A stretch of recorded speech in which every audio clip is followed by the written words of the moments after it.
নবীর মাজারকে দিনে দুপুরে যারা ভাঙছে, এই ব্যাপারে টেলিভিশনে কোনো বিবৃতি নাই, এই ব্যাপারে উপদেষ্টা মণ্ডলীতে কোনো বিবৃতি নাই, এই ব্যাপারে কোনো ধরনের নিন্দা জ্ঞাপন নাই। এই সমস্ত দুর্বৃত্তকারীরা আল্লাহ নবীর মাজারে আক্রমণ করে তারা উলামায়ে কেরামদের সম্প্রীতিকে বিনষ্ট করতে চেষ্টা করতেছে। কথা বলেন, যারা এই দিনটাকে, সহজ দিনটাকে কঠিনভাবে মানুষের সামনে উপস্থাপন করে আহলুস সুন্নাত ওয়াল জামাতের আদর্শকে দাফন করতে চায়, তারা কখনো সাকসেস হতে পারবে না। আপনারা দেখেছেন ইদানিং কিছু মাজারের ভিতরে তারা আগুন লাগিয়ে দিয়েছে। কথা বলেন ঠিক কিনা বলেন? ইদানিং দেখেছেন, গত পরশু দিনে দেখেছেন এক মাজারকে অসংখ্য লোক মিলে দিনে দুপুরে তারা ভেঙেছে। কথা বলেন ঠিক কিনা বলেন? এটা কি উচিত? এটা কি উচিত? সাধারণ একটা কবরে কি আগুন ধরানোর অধিকার আপনার আছে? আমরা মাজার পূজা করি না, আমরা মাজার জিয়ারত করি। আমরা জানি আল্লাহ ছাড়া কাউকে সাজদা করা জায়েজ নয়, আমরা মাজারে সিজদা করি না, আমরা মাজার জিয়ারত করি। যদি কোনো মাজারে অসামাজিক কাজ হয়, যদি কোনো মাজারে শরীয়ত বহির্ভূত কাজ হয়, আমরা সবাই মিলে তা প্রতিহত করব।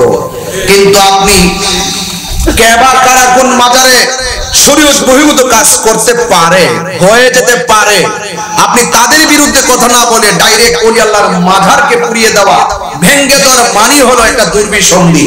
এর দ্বারা প্রমাণ হয় ওই ১৫০০ বছর থেকে যারা সাহাবায়ে কেরামদের মাজারকে ভেঙ্গে মাটির সঙ্গে মিশিয়ে দিয়েছে, ওরাই বাংলাদেশে প্রোটেকশন করে এই বাংলাদেশে ওলি আল্লাহর মাজারকে ভেঙ্গে দিতে চায়। আমি ইন্টারিম গভর্নমেন্টকে আজকে লাইভের মাধ্যমে বলেছি যে এই দেশে ইসলাম এনেছে আল্লাহর ওলিগণ। যদি ওলি আল্লাহদের মাজার সুরক্ষা থাকে, আমাদের আহলুস সুন্নাত ওয়াল জামাতের উলামায়ে কেরাম আকাবেরদের যদি কথা বলার বাক স্বাধীনতা থাকে এবং আহলুস সুন্নাত ওয়াল জামাতের সঠিক কথাগুলো বলার যদি বাক স্বাধীনতা থাকে, তবে এই দেশ থেকে বৈষম্য দূর হবে। আমি মনে করি যারা আমাদের এই জিয়ারতের জায়গাকে আগুন দিয়ে পুড়িয়ে দিয়ে মাজার ভাঙা শুরু করেছে, আমি মনে করি তারা দুর্বৃত্তকারী, এই সুন্দর বাংলাদেশের সম্প্রীতিকে বিনষ্টকারী, এবং তারাই হলো বৈষম্য সৃষ্টিকারী। কথা বলেন ঠিক কিনা? আমি দেখেছি অনেক মন্দিরে যখন ভাঙচুর করা হয়, সারা রাত্র অনেক লোকে গিয়ে পাহারা দেয়। কিন্তু আমি ইন্টারিম গভর্নমেন্টকে বলেছি, আল্লাহ নবীর মাজারকে দিনে দুপুরে যারা ভাঙছে, এই ব্যাপারে টেলিভিশনে কোনো বিবৃতি নাই, এই ব্যাপারে উপদেষ্টা মণ্ডলীতে কোনো বিবৃতি নাই, এই ব্যাপারে কোনো ধরনের নিন্দা জ্ঞাপন নাই। তার মানে কি বোঝা যায়? তার মানে বোঝা যায় এক শ্রেণীর মানুষ তারা ওই দীর্ঘদিন ধরে আমাদের সাথে ঈমান আকীদার ব্যাপার নিয়ে ওলি আল্লাহর বিদ্বেষ যারা ছড়িয়েছিল, ওই সমস্ত লোকগুলো এখন মাথা চাড়া দিয়ে উঠেছে। কথা বলেন ঠিক না বেঠিক?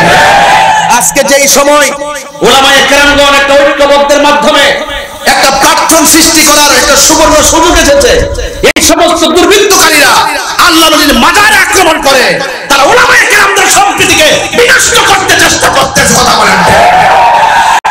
আমি আহলে সুন্নাত ওয়াল জামাতের সকল আকাবেরদেরকে বলেছি, আপনারা ইতিমধ্যে শুনেছেন আমাদের 40 থেকে 42 বছরের উলামায়ে কেরামদের আমাদের সাংগঠনিক যে দূরত্ব ছিল, সেই দূরত্ব দূর হয়ে এখন ঐক্যবদ্ধ হয়েছে। কথা বলেন ঠিক কিনা? এই জন্য আমি পরিষ্কার ভাষায় বলতে চাই, অনতি বিলম্বে আমাদের এই বাংলাদেশের আহলুস সুন্নাত ওয়াল জামাতের অবস্থানকে জানান দিতে হবে। এই পবিত্র ঈদে মিলাদুন নবী সাল্লাল্লাহু আলাইহি ওয়াসাল্লাম, এই জশ্নে জুলুসের দিন আসতেছে, এখানে অনেক প্রতিবন্ধকতা সৃষ্টি হয়।